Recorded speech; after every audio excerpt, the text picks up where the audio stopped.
Hey guys, this is Krista from the Moratorium. Do you like grisly gore and mysteries? Of course you do. That is why I suggest you subscribe to my blog, Suspended Animation, Dormant Stories Waiting to be Told, where we at the Moratorium offer a number of lurid tales from axemen running around New Orleans to phantoms in Texarkana.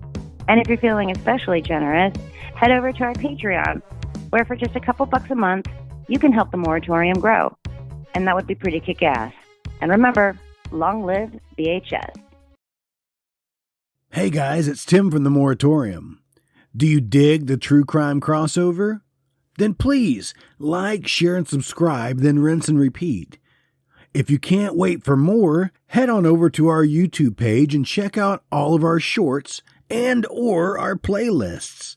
There you'll find a treasure trove of videos and shorts that I've collected for each show. And don't forget to subscribe because every little bit helps. You can find all of our links at themoratorium.com. Now that that's out of the way, cue the music. And in 3, 2, 1, I already forgot it. You will be soon as big as a giant, or like all the others, dead. You think I imagined all of it, don't you? You think I'm insane? That's feng shui. A match made in a bathroom, just floating into the void. Well, Krista, here we are again, surrounded by these damn witches. So many witches. They're everywhere. They're in New England. In New England? In New England.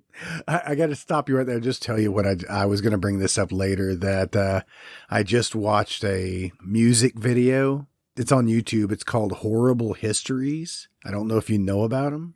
Mm-mm. If not, you need to know about them. But they do some skits, but they also do a lot of different songs. And it's pretty freaking funny. There's a song they did called We're History. It's poking at all the stupid shit that happened in history. And it's pretty interesting. They actually have a Puritan song, and that's how I found them. They talk about the Puritans and the first Thanksgiving, but it's almost done as a rap, and it made me smile. So I subscribed to them. I will put a link to these in our playlist. I've made a playlist on our YouTube channel that is Salem Witch stuff and all the documentaries and shit that I've been watching. I've been packing away in this. I'll put that Puritan video into that playlist. Funny guys. It looks like I have tons of videos, 235,000 subscribers on YouTube for Horrible Histories. So it just made me giggle, and I wanted to say that. I don't know why I even brought that up. I'm not sure. What was my point there, Krista? Anyway. How's it going? Hey, welcome to the show, Krista. Hi. Yeah, maybe I should introduce this show. Welcome to the Moratorium. I'm Tim Kornman, and with me this week is Krista Funk. Hello. And what are we doing today, Krista? We're continuing some witch trials, I think. We're getting into some witch trials. Well, I think we're doing some witch trials. I mean, we haven't accused anybody yet, but your time is coming. Oh, there are so many to accuse. There are fingers pointing everywhere in this story. Nobody's accused me. I don't have anything they want. I watched, I know I told you this last week too. I watched it, and I'll bring it up several times during this episode. But that Salem Witch Trials, was a made for TV movie? I think it was 3 hours and something long. It was a little mini series that had Kirstie Alley in it. Mm-hmm. Oh my God. These girls in this movie screamed so much. I almost went in there and started shaking my own daughter. It was like, God. These girls just screamed in this movie, and their behavior in that movie, and I think what we're going to see in real life was bizarre. They were real bizarre. They were bonkers. Well, I mean, and we'll get into it later in the episode, but yes, I think there was a little bit of I'm famous and people are talking about me up and down the colonies. Was it good to be popular in the colonies? I guess if you are being paid attention that's never been paid to you before, I think there's an attraction to that. What I've always wondered is if those girls were, made to watch these people when they were executed. Yes. And again, I think we should talk about this later in the episode when we get to it, because I don't think we should start out with the girls. Hey, by the way, there's a bunch of people dead and these girls pointing fingers. That's about all we got to say. Hey, good night, everybody. But yes, I think there was a lot of unexpected attention that was paid to them that they were attracted to that became difficult for them to stop.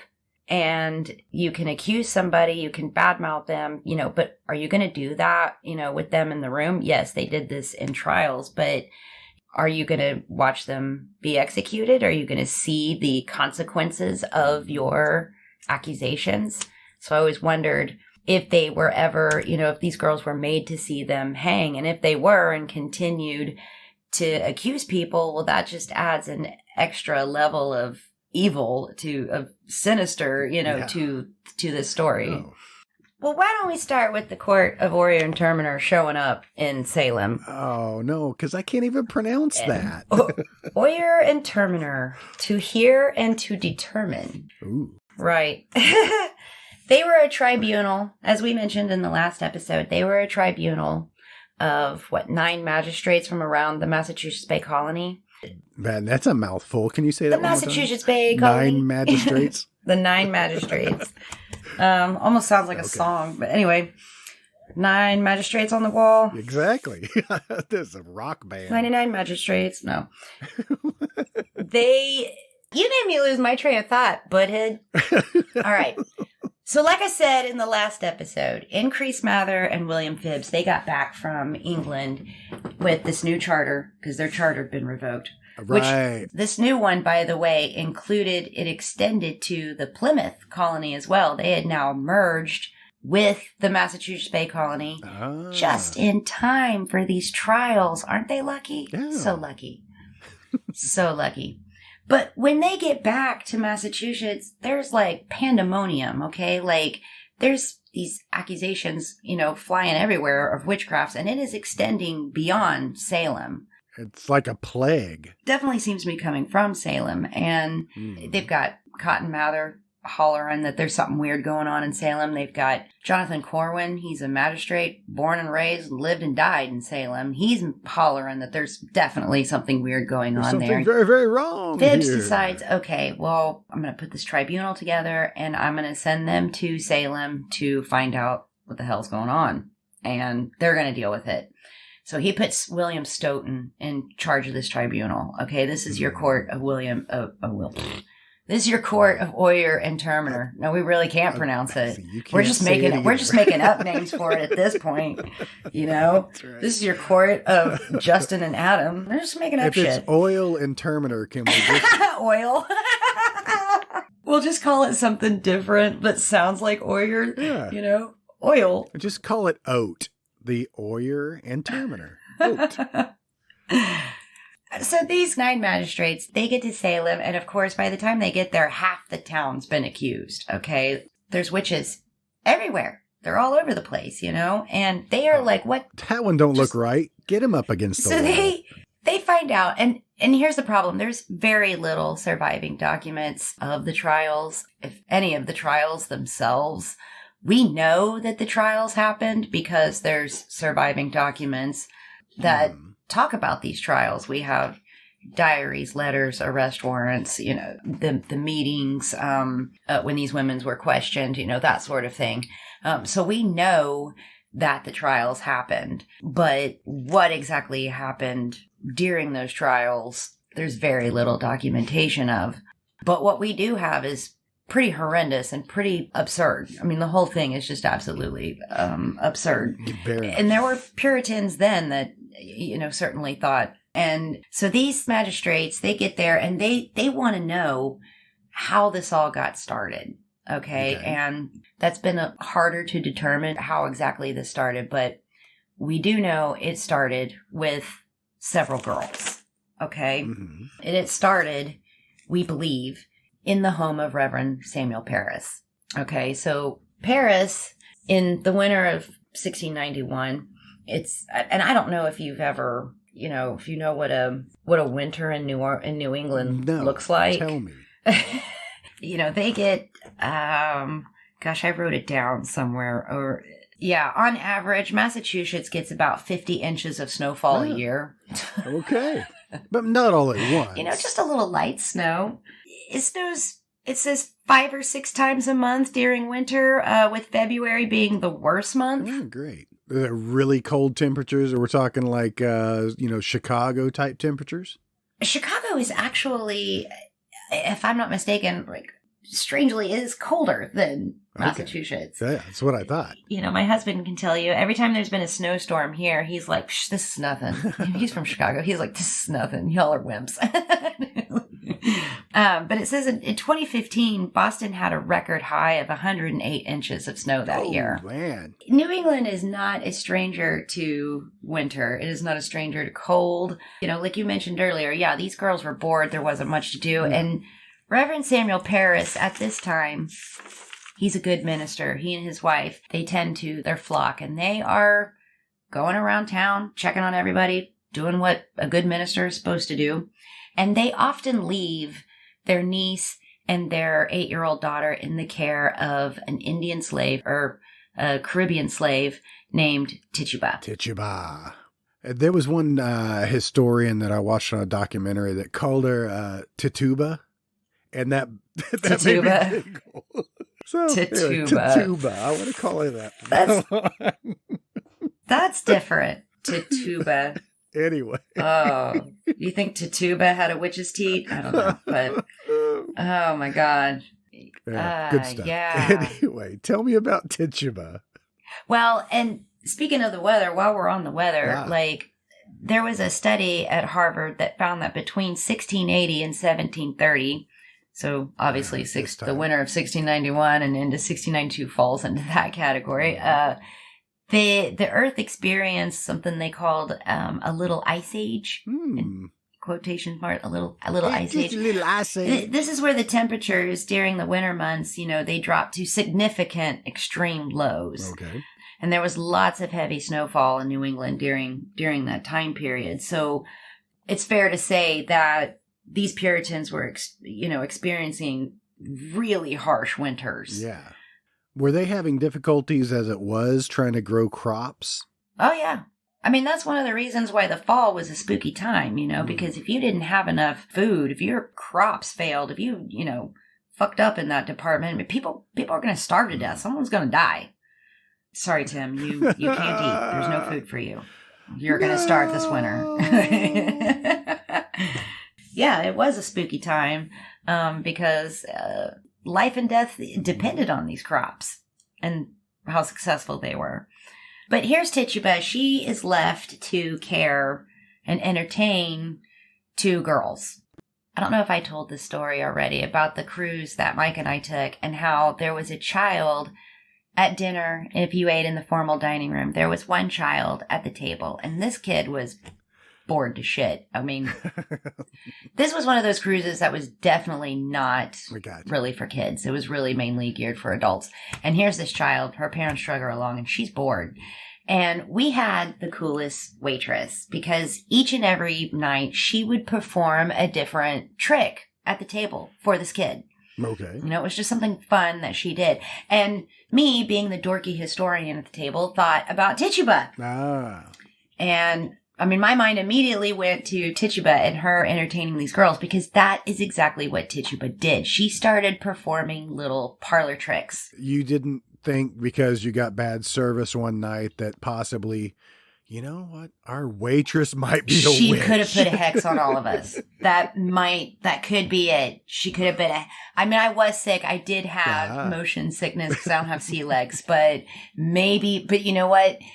Maybe it wasn't that I didn't have sea legs. Surely the most logical explanation is that I was under the evil hand of witchcraft. That's it. That's what it was. That's what it was. Would you like for me to serve you some Satan? I'll take a side of demon with that. But yeah, these girls have nothing to do. There's no theaters. There's no libraries. I don't even think. They're not going to the taverns. I mean, their parents definitely aren't cool with that. No, you can't drink until you're at least 11. You gotta wait. They're not going anywhere by themselves, and there's nothing for them to do. There's no hangout spots. And even if there was, it's fucking cold. Was there a schoolhouse that they would go to? I mean, were they going to school, or were they being taught at home by... So I think the girls, I think a lot of their education centered around, parlor tricks for the Bible. And I think that's being done at home and, parlor tricks. But I know that Tituba, she was a storyteller, this one, and she's the most foreign thing these girls have ever seen. Oh, right. She is completely foreign to them. She's from a, exotic Caribbean place, with a completely different background and upbringing than what these girls have ever been exposed to. So, of course, she's ultra interesting to these girls. But she was a slave? She was a slave, yeah. Reverend Paris bought her. There's not a whole lot of record of Tituba. And the Puritans, I did mention this, I believe, in the last episodes. They just thought all black people came from Africa. Mm-hmm. And I had written down and recorded that Tituba was purchased into Africa. But that's actually not true. There's a lot of speculation about her ethnic background. Most historians agree that she probably came from Barbados. Interesting. But there's also been a valid argument that she could have been from Haiti. And some of this is because voodoo pops up. Okay. Was she performing some sort of voodoo tricks for these girls? Mm-hmm. Maybe. It wasn't a parlor trick. This is a voodoo trick. But I know that she was doing things like she was cracking egg yolks and sticking them in water or oil, and putting it in front of the candle and telling the girls, look, you can see your future husband. That sounds less like voodoo and more like, look what I'm able to get these girls to do for a couple of minutes while I go make dinner, See, Now, they actually did that in the movie that I watched, and I was like, what the fuck are they doing? Like, they are sitting over this bowl and they're moving this yolk around with a spoon or something and looking at it and saying, oh, look what this looks like. It looks like this. And I thought maybe that was just something a part of the movie, but I did watch one of the documentaries that like I said, I will put all of these in our YouTube playlists. But it was talking about the same thing, that the girls would do this. And that seems even boring on itself. No wonder these girls went crazy and said, let's have some fun and I don't know. This seemed like a malicious act with these girls, but please continue. An egg yolk and water. What the hell are they looking at? And of course we know today that's just a silly trick, probably concocted to keep these girls quiet and entertained for a few minutes while she did something, Wasting food that we're going to need here in a couple of months. Good way to go, Any girls. nanny or mom or, babysitter, that's listening to this would be like, yeah, they've probably been creative a time or two and come up with some crazy shit to keep a kid occupied. I mean, yes, people do that and it is a normal thing to do, even if it's something weird like this. But in Puritan New England, even the girls knew that whatever they were up to, because we don't know what all Tituba was doing.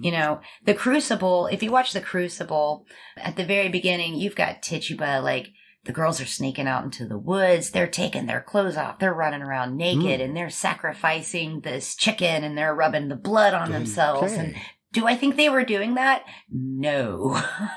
No, I don't think Tituba was like, hey, Betty Paris, you're 9. This is totally appropriate.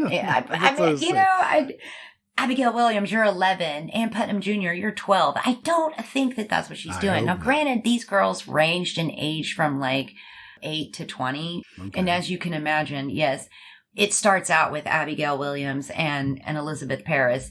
And they're going to church because, that's all there is. You have to. Yeah. This is mandatory. And they live with the minister. And they're seeing the other girls. And they're like, dude, we did this. Tituba told us this. Whatever. They're sharing these crazy stories. She's telling them stories and things like that about her upbringing or whatever. she's so foreign and so interesting and so exotic and so new, and that, of course, this group grows. Oh, so now it's become a girl hangout? And it's become a girl club. Oh, great. Yes. They become, because it's secret. These girls, whatever Tituba was doing, and I assume that she was telling them stories, performing these little tricks and things like that. But even as innocent as we might think these tricks might have been, because like I said, I really don't think she was out there slicing, chickens' throats or anything like that. And I don't even know if voodoo, if that's even a thing in voodoo. I don't even know, but... I think they do stuff with chickens, yeah. But I don't think that that's what Tituba was doing. But whatever it was enough that at least Tituba and these girls knew to keep it a secret, at least for a while. Okay. But this is a bunch of teenage girls we're talking about. But they told each other, and they were like... They're all showing up to the Paris house, And why should anybody be concerned about that? About you're going to hang out over at the Reverend's house, You're not concerned about that. Maybe these days. Maybe these days you might know.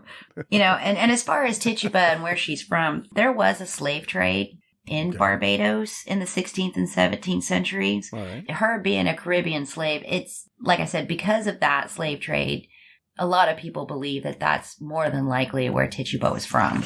But these girls have never been to Barbados. They've never been out of New England, And so, of course, like I said, Tituba is super interesting. And she worked as a cook for the Paris family and, doubled as pretty much governess. And of course, whenever she was brought to New England, she was forced to convert to Christianity and adopt the Puritan lifestyle. Because you can just easily do that. It's fine.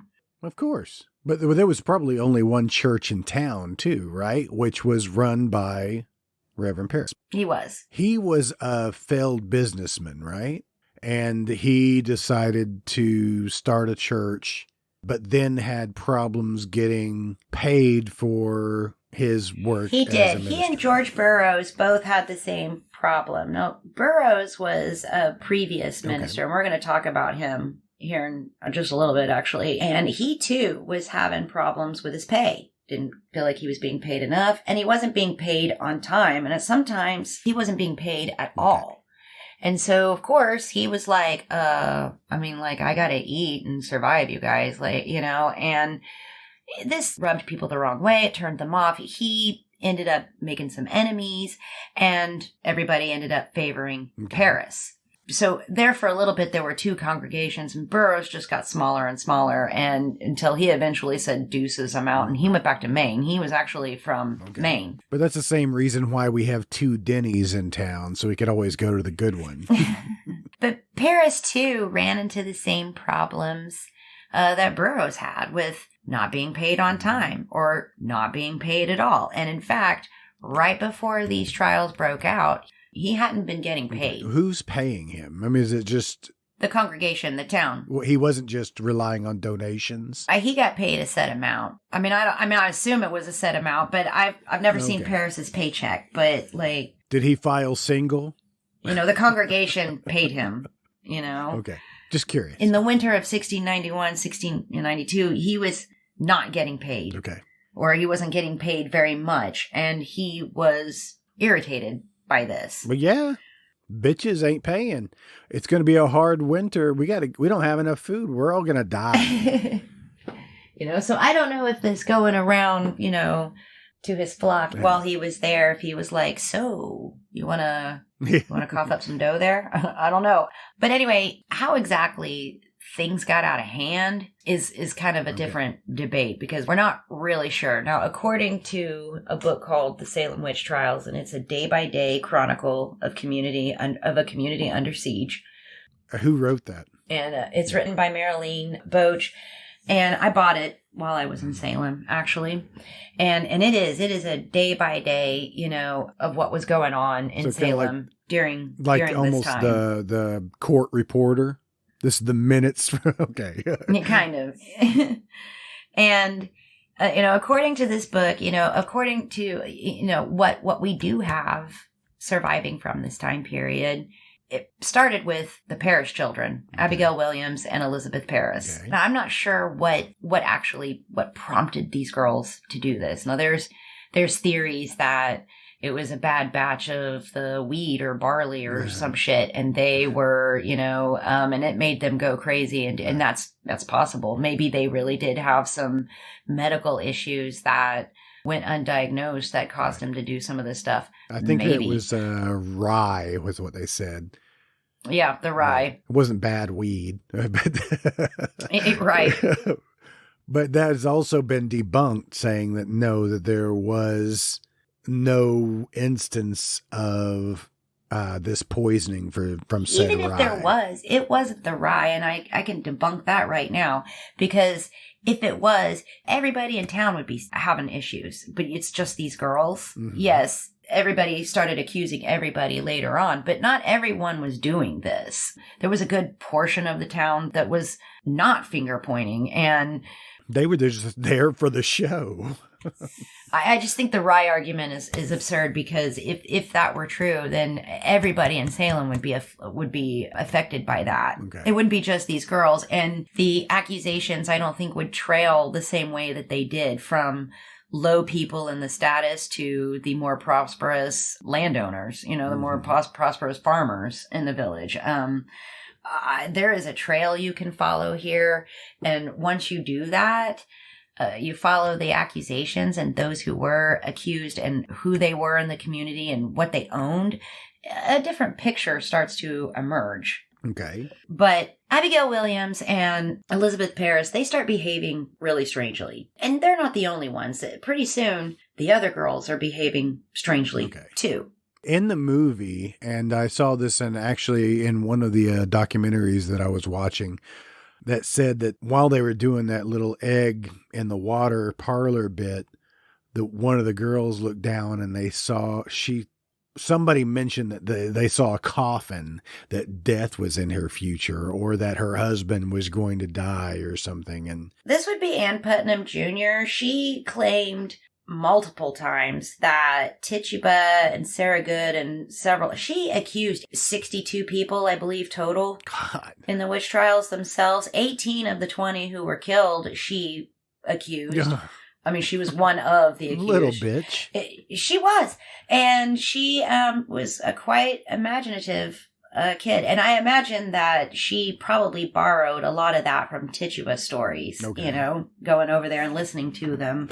Because they just seem really advanced for a girl her age. But at the same time, this is a kid that, that's all they can do is read and, stuff like that. And play with eggs. But they're behaving when I say strangely, I mean they're behaving really strangely. They're screaming. They're crying. No. They're saying they can feel biting and pinching, and they're uncontrollable. They're screaming at things that nobody else can see. I agree. The weirdest thing that they do is they're going to church, and during the minister's sermon, they're freaking out and covering their ears and wailing all over the place, claiming that it hurts to hear the minister speak. All right. Okay. Which was father, right? Was it that's not Ann Putnam's father, but I mean, it was Parris's daughter. It was Elizabeth Parris. Abigail Williams was his niece. So she was actually from Maine. The reason she was there was because she was sent to live with her next of kin after an Indian raid, and it orphaned her. Okay. And so she was sent to Salem. So I imagine that in Abigail Williams, in her case, there was a certain amount of trauma where she was concerned. And she might have had some trauma that she was dealing with that she didn't even know how to deal with. Okay. How old was she? I believe she was 11, 12 at the time. Okay, so she's real Child. impressionable. Yeah. I mean, so was Ann Putnam Jr., but Ann Putnam Jr.'s case, and we'll talk about her, but I think she was being coached by her family. They claimed that they could feel someone cutting them. They claimed that someone was choking them, burning them, hitting them, scratching them. Freddy's coming for them. I get it. Yeah. Yeah, 1, 2. No. They hear voices that no one else can hear. They can see things that no one else can see. And suddenly, everyone in Salem is curious about these girls. what the hell is going on? Seriously. William Griggs, the town physician, he's concerned because one of the afflicted girls is his niece. Okay. And of course, that's what Paris does. The first thing he does is he calls the town physician, William Griggs, to come over and examine Abigail Williams and Elizabeth Paris, which he does. And he's completely dumbfounded. I mean, he has no idea what the hell is going on. So give her some nightshade and some of this elixir. She'll be fine. Yeah. His conclusion, what he tells Paris, is they're under the evil hand of witchcraft. That's what he tells him. That is their diagnosis, is that... Witchcraft. Okay, witchcraft. All right. I work around a lot of doctors. I'm going to have to ask them what the telltale signs and... No, we've already talked about this. You just need the Malleus Maleficorum. It's all the women. It's all the ladies. Oh. Because they're so lustful and they like to have sex with demons and shit, That's it. Right. And they always want to have sex, I've heard. Always. Always. I mean, all the time. I want to have sex with a demon right now, but I'm talking to you, so fine. I mean, that's what I was planning on doing tonight, but I guess I'll just record this podcast with you. I got to cancel my evening with the demon. I had to cancel my exploits with a demon this evening. Fine. But anyway, it really is important to understand, though, what Griggs is telling Paris here. He's telling him that someone is doing this to these girls. Okay. These girls are victims. By saying they're under the evil hand of witchcraft, what he's saying is there is a witch in Salem that is afflicting these girls and is possibly either trying to kill them, seriously injure them, or probably turn them over to the devil themselves. And Griggs is like, you're the minister in town. I mean, of course, Satan and his sexual demons are going to go after your children. Your children are targets, more than any of the other children in this town. Your children are probably the biggest targets. But any child of God, anybody, that's what the Puritans thought. Anybody trying to live this godly way and, create this, some city on a hill, they were trying to create this, utopian, godly Christian society. Of course, they believed that Satan and his demons was going to try to hurt them. And witchcraft was certainly, they felt, the easiest and probably the most common way that Satan would try to do this. Was this common practice? I'm like, well, according to this book, it looks like she has all the symptoms of possession by I don't know what. I'm sorry. What Griggs based it on, other than his observations faith of the girls and his personal observations, his upbringing. In this Puritan, there's a lot of things about modern science and medicine that he just didn't know. Oh yeah, well, obviously, quite obviously.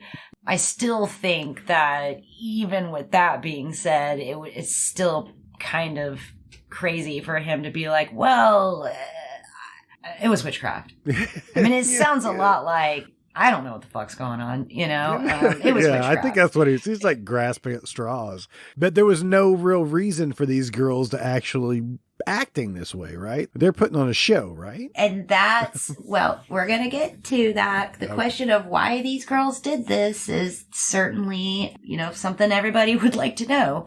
But we're not there yet. Oh, damn. That's what Griggs is telling Paris. There is a witch in Salem, and she is...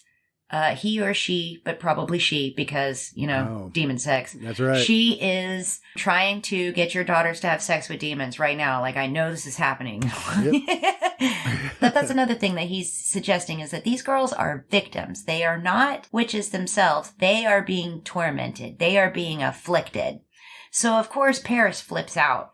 He and his wife both flip out. I mean, oh my God, first of all, our children are being... afflicted by a witch, and secondly, we don't know who this person is. Nope. It could be her. Don't worry, they're going to get to that. So of course they're freaking out. So naturally, he relentlessly questions these girls, and I can only imagine what that looked like. I'm sure he's shouting at them. I'm sure he's being very stern. I'm sure he's trying to intimidate them, scare them. I'm sure he's telling them, God will know if you lie, that sort of thing. however long it may have taken, eventually they point the finger at Tituba. You know, that she's it must be right her. at Tituba. She's the one that showed us these parlor tricks anyway. It had to be her. They give up Tituba, and she's the most, I would say, most obvious person to point the finger at. She's a slave. There's nobody in town is going to go, oh, you know what? I think this accusation is unfair. No one's going to do that. No one was going to stick up for Tituba. Yeah, it must be her. They're all in agreement here. And I think these girls knew it. I think they knew. I mean, I think they knew what an easy target Tituba was. This was an accusation that was going to be immediately accepted by the entire community, and they had to have known this. And it was. It was immediately. I mean, Paris doesn't go, are you sure? You know, like, I mean, he immediately believes them. You know, so what does he do? He goes and gets Hawthorne and Jonathan Corwin, and they immediately go and question Tituba. Okay. And by question, I mean, they're not sitting down with her and just being like, okay, Tituba, take your time. What do you remember? No, they're beating her. She was beaten, you know, for, 2 or 3 days. And there's no telling how long she actually endured this, but she's being held without food and water. They're screaming at her. There is no, you didn't do this, Tituba. There's no, did you do this? There's, you did this, admit you did this, and tell us who else is helping you. Who else is involved? Are you alone or, Oh, yeah. She couldn't be alone. After who knows how long of this going on, her hands are bound. She's been kept without food and water. They've been screaming at her, beating her, slapping her. Finally, remember, Tituba was quite the storyteller. Okay, she was creative. She was imaginative, and these girls enjoyed her storytelling. I guess not enough to keep her around. There was no way out for Tituba except to confess. There was zero way for her. There was nothing and at first she did try to deny it. I didn't do this. I don't know what you're talking about. I didn't do anything to these girls. But I think it quickly became very clear to her that they were going to hang her. She was going to die. I mean, she knew these white people were crazy. She knew them. So, she knew that these Puritans, none of them were going to believe a word she said. And I think it became very clear to her that the only way out possibly was to confess, but she was savvy enough to understand that I can't it's not enough to just confess. I've got to confess, and I've got to steer this attention away from me and on to somebody else. Okay, so a chain reaction gets started. It wasn't me. Okay, it was me, but it was her too. I'm taking you down with me, bitch. She tells these magistrates and Paris exactly what they wanted to hear. The only explanation that they were going to accept. Honestly, I mean, it's hard to blame Tituba for the witch hysteria in Salem because honestly, I mean, she told them exactly what they wanted to hear. She told them. They probably interrogated her to that fact as well. Oh, yeah. Okay. They pushed her to that point. Okay, you're finally admitting it. Slap her around a little bit more. Okay, who the fuck are you working with? I get that, yeah. She gave them the only explanation that they would have accepted. They wouldn't have accepted the truth. It was eggs. I was messing around with eggs.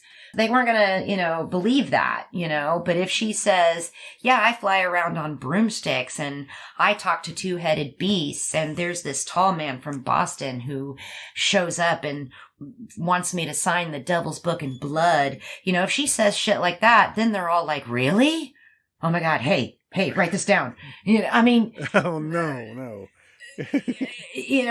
She was just making up shit because she made up stories before, but they were taking it as they're eating it up. Oh, they're eating it up. She's telling them all this shit. She tells them about this book and this tall, dark man from Boston who wore all black, and he would show up and no one else could see him but her, and he would. Was it Satan? Or Robert De Niro? It was Al Pacino, but close, but he was constantly trying to get her to sign this book, which she called the Devil's Book. And here's where it gets interesting, if it's not interesting already. I'm sorry, it wasn't interesting. It wasn't interesting Here it comes, but guys. now 45 minutes into the podcast, now it's finally getting interesting. Well, this is really, I think, where the hysteria begins, in my opinion, because she doesn't, Tituba could have just said, you know what? I saw this person. I saw their name and name one other person, but instead what she does is she says, well, there were other names in that book. Okay. Well, whose names did you see? Well, I saw Sarah Good's and Sarah Osborne's. Now, Tituba was not the first one to point the finger at Sarah Good and Sarah Osborne. Okay. Right after Tituba was arrested, the girls immediately turned around and accused Sarah Good and Sarah Osborne. Okay, now who were they? Now, Sarah Good and Sarah Osborne, it's not that weird that they accused them either. These women were of low status in the village. Mm-hmm. Wasn't one like a beggar girl, a homeless woman? Yeah, Sarah Good was homeless. She had, her story was really kind of sad. She had been married. She had a child.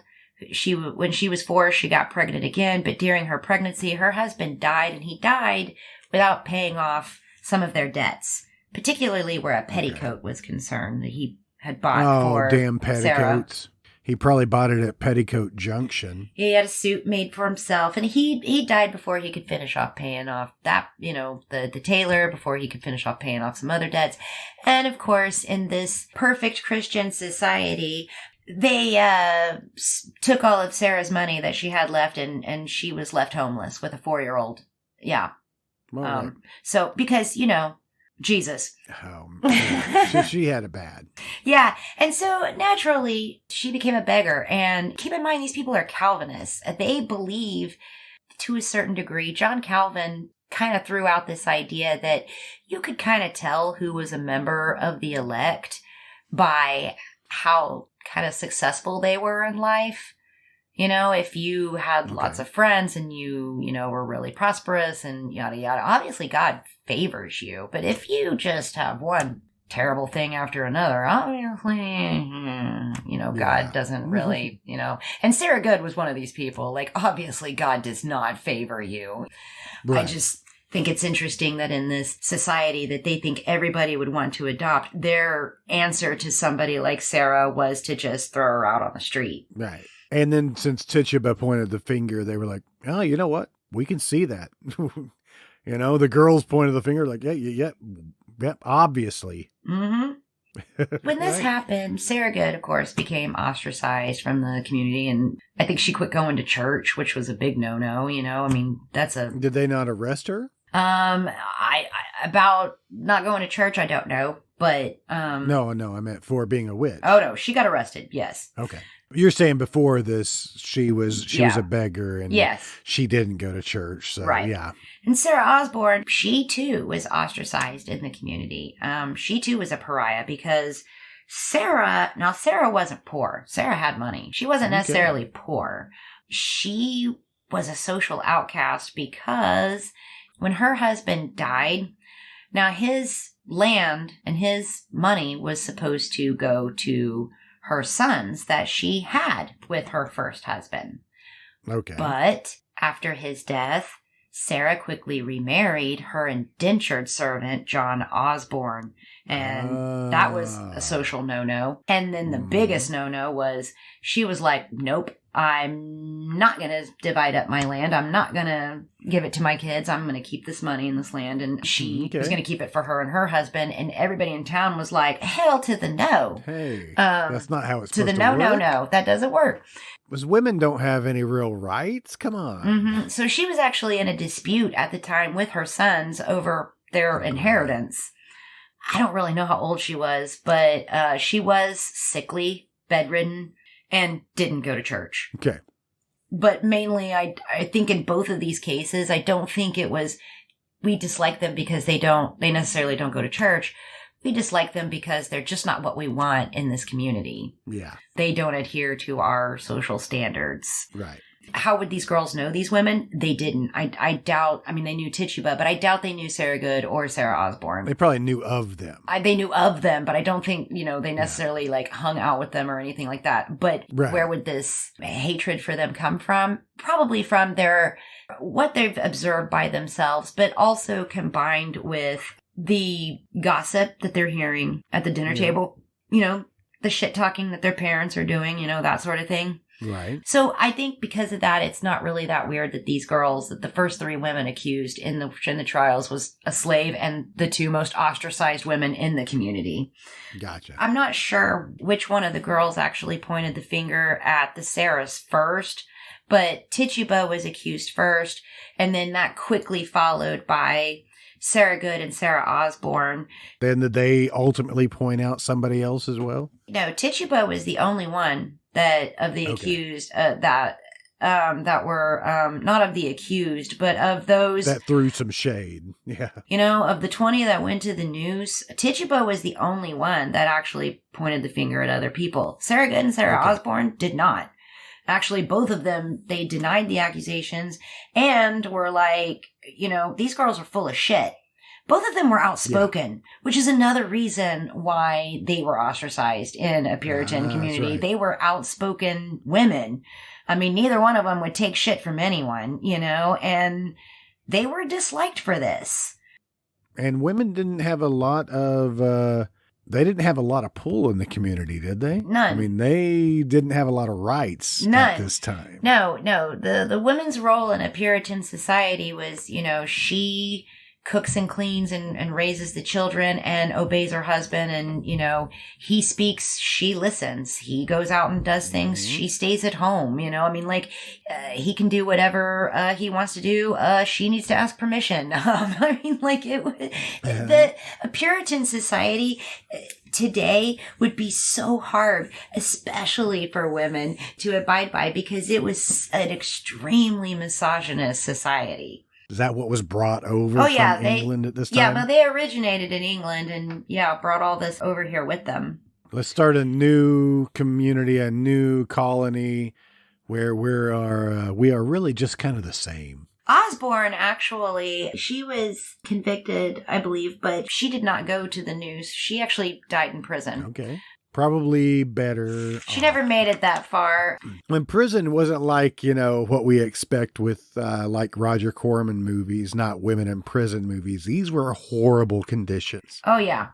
Horrible. And you had to pay for your prison stay and anything that you had in prison. And if you didn't have any money, well, then you just didn't have these commodities, you know? So you may go without food and you may go without a blanket, and the floor is made of straw, so I would die. I'm allergic to At least that was kind of absorbent to the poop corner. Nobody's coming in there and cleaning up after you. I mean, and if they are, you're paying for it. And if you're not paying for it, then I guess you're just living in your own piss and shit. And you might be in there with a whole bunch of other people, all crammed in there together. In fact, the jail in Salem was overrun and they had to start housing people in another place because they just didn't have enough room for everybody.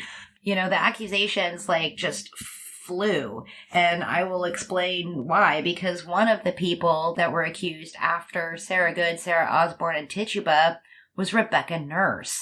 You mentioned Rebecca Nurse last episode, but we didn't get into any of her shit. Rebecca Nurse was, first of all, she was the only one of all the accused that I know of that there was a petition started to free her. And people signed it, which that was risky because if you signed a petition, you're putting, I mean, you never knew when someone was going to start You don't want to be back this witch. You must be one of the witches. But Rebecca Nurse was, I mean, that just really threw everybody in the community for a loop because nobody would have suspected her. Or the Spanish Inquisition. Nobody expects the Spanish Inquisition.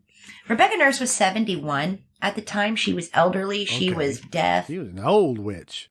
That's kind of old for anybody in this community.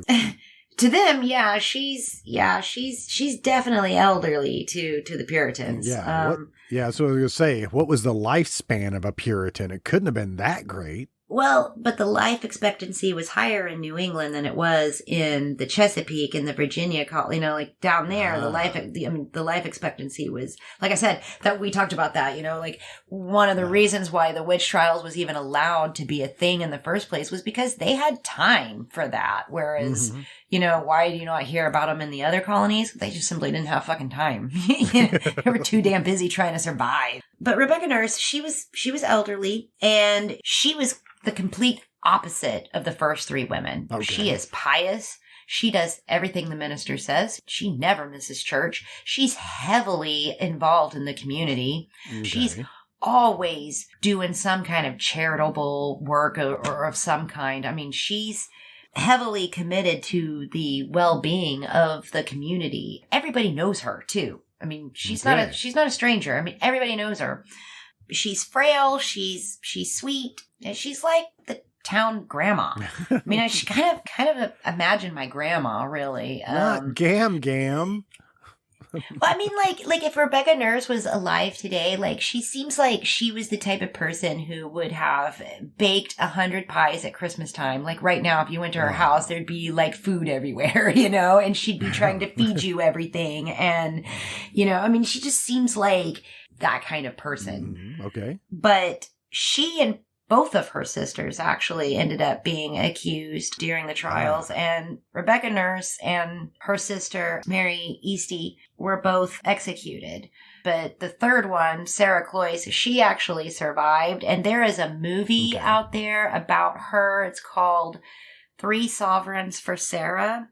Okay. And it is a movie about her trying to get, like I said, land was forfeit and whatnot if you were accused of witchcraft. She was trying to exonerate her sisters. And like I said, there was an aftermath. There were people who were mad. Okay. And Sarah Cloyce had spent, all of this time in prison, wrongfully accused of witchcraft. But anyway, just wanted to throw that out there. That movie was a thing. What was it called again? 3 Sovereigns for Sarah. This actually says, what I pulled up here was a TV series from 1985. Oh, okay. That was part of a series on PBS. Okay. Mm-hmm. Yeah. And truly, when she was accused, her response to that is really telling, in my opinion, of just how pious and good Rebecca Nurse was. When she was questioned, asked about afflicting these girls, she said, "To this thing, I am as innocent as the child unborn.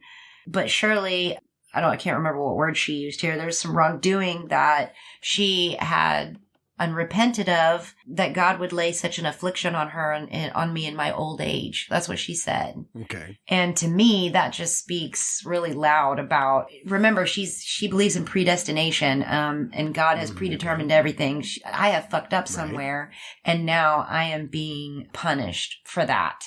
I'm not being favored by God because I did something wrong. She didn't do anything wrong. This is all a bunch of bullshit, and so is the accusations against her. But she is so conditioned in this belief that she's convinced already that there was something I didn't repent for, and now I'm being punished. That's what she thinks. Yeah. Wow. And after Rebecca Nurse's accusation, after she was after she was accused, you can imagine how the town reacted to this. They're all like, well, holy shit. First, it's the minister's kids. And then you're telling me that this godly, the most pious woman in the community is a witch? Mm-hmm. Are you fucking kidding me right now? Hell to the no, no. In that Salem Witch Trials TV movie, Rebecca Nurse was played by Shirley MacLaine. So I love Shirley MacLaine. I mentioned that last episode that she was, stripped naked and they looked for teats. I love her in Steel Magnolias. She had all the best lines. What's wrong with you these days, Balloon? You got a reindeer up your butt? Anyway. That's so funny. Anyway.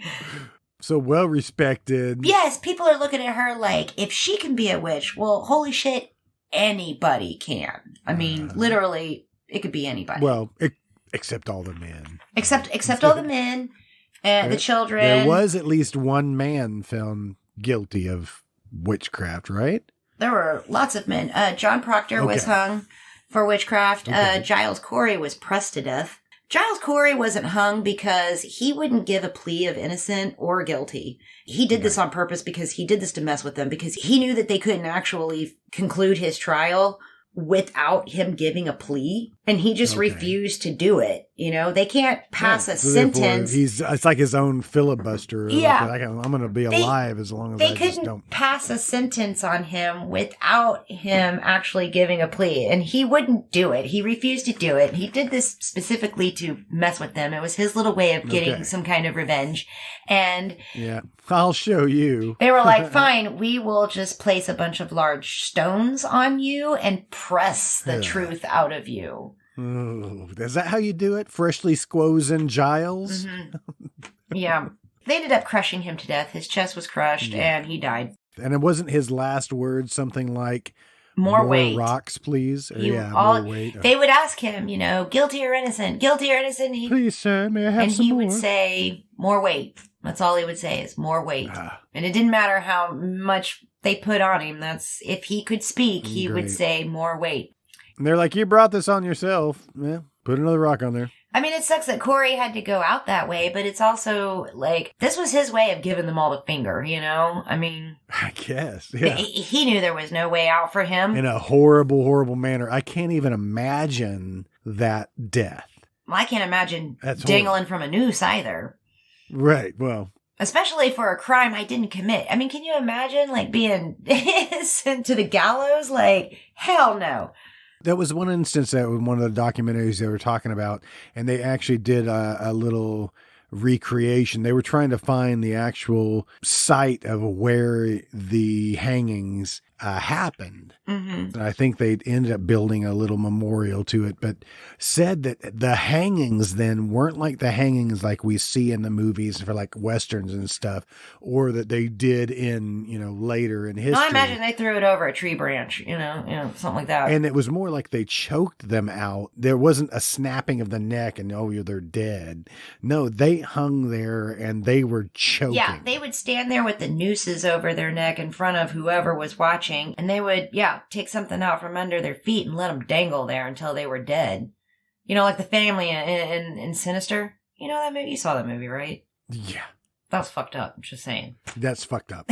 I love Sinister. I thought it was so good, that's too. Fucked up. But that's messed up. Yes. Remember the family in the pool? They pull him in the... Ew. It's so... and the lawnmower? Yeah. Hail great to the stuff, no. guys. Go watch Sinister. Speaking of messed up deaths and children...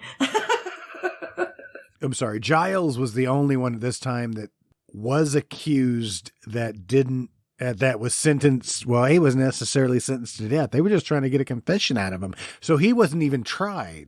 He had to put in a plea before he can even be tried. Right. So they were trying to do this as a form of punishment, just as they slapped around the women. Oh my God. So really, it's horrible. Hey, are you not ready to adopt this way of life yet? What's wrong with you? Yeah. This is the city on the hill. You don't want to move there? Why not? I don't understand. So after Rebecca Nurse was accused, of course, the accusations just started flying. It wasn't just the girls. It was mainly the girls, but it wasn't just the girls.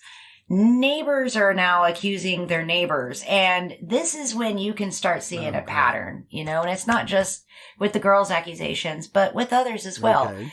The first 3 people, like I said, had been of low status in the village. Sarah Osborne, she might have had some money or some land or something, but they were pariahs. And Tituba was a slave. Rebecca Nurse and the others that were accused after that, now these people have some money. Rebecca Nurse had land and money. And didn't she have a property line that adjoined Reverend Paris? His something property? Like that, but I'm not. That's what I was going to bring up about this. So do you think it was a possibility that Reverend Paris saw an opportunity to get rid of Rebecca Nurse and to possibly take over her property? You mentioned this in last episode. I wouldn't say Paris, but the Putnams? Absolutely. Absolutely. Okay. Now, where were the Putnams in this? What was their actual role? Now, Ann Putnam Jr. was one of the accusing girls. Okay. And she came from a large family, and the Putnams were one of, if not the wealthiest family in Salem Village. They owned more land than I think anyone else did in the village. Wow. And there is actually a book out there called You Might Be a Witch If... You Might Be a Witch If You've Ever Had a Witch's Tea. Oh. You've ever had sex with demons. Oh. You know, it's called The Salem Witch Trials, a reference guide by, oh shit, I didn't write down the author. Okay. Good job, Krista. Anyway. Reference guide. The reference guide, The Salem Witch Trials. I've not read it, but I do know that it actually suggests a theory, a very viable one, actually, that, because I've wondered myself, if she was coached by others in her family. I did mention in the last episode that the Salem Witch Trials, it was not about witches. It may have started out with a fear, an actual real fear of witches, but it certainly didn't gravitate that way or end that way. It became more about an opportunity.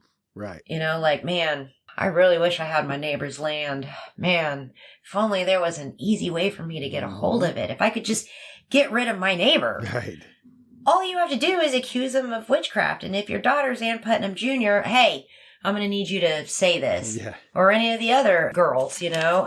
Well, what about the possibility of Paris? I keep pointing the finger back at Paris because his daughter was one of those that was the accusers, where it all started from, right? It could be.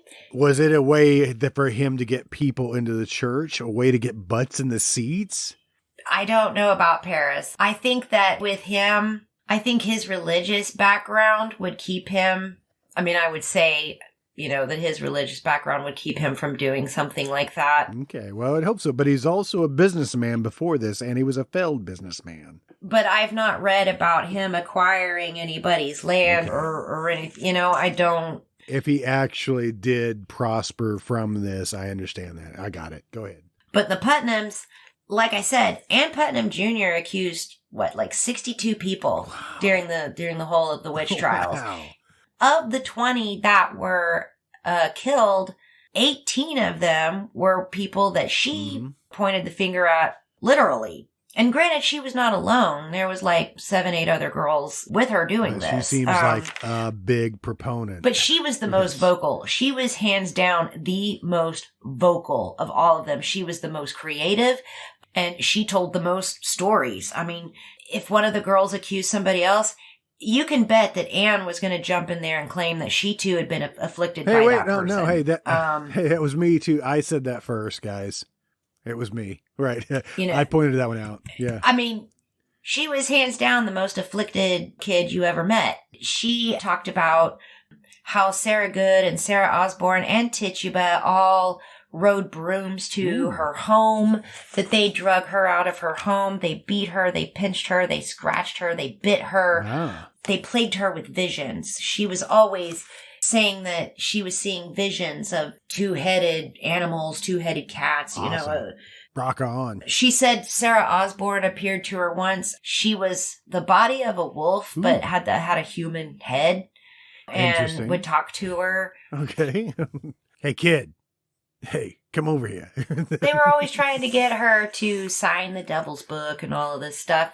And so she was, you know, just constantly tormented by it. But, and it wasn't just those 3, but, you know, as the accusations spread, I mean, Rebecca Nurse, there was another one that she did horrible things to her, you know, plagued her with visions and biting and, you know, and that her piousness, her demeanor was, you know, just this cover to throw everybody off. This is how good Satan is. Yeah. And Rebecca Nurse was an example of just how good they were at deceiving people.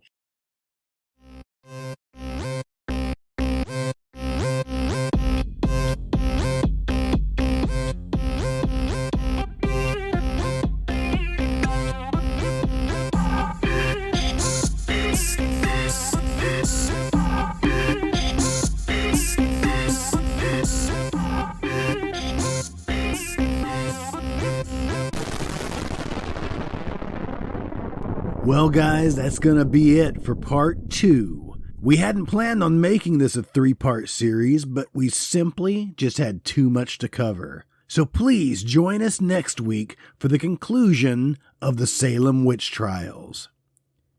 If you have any movie suggestions, or just want to tell us how much we really suck, you can contact us at moviemoratorium@gmail.com. Thanks for listening, and long live VHS.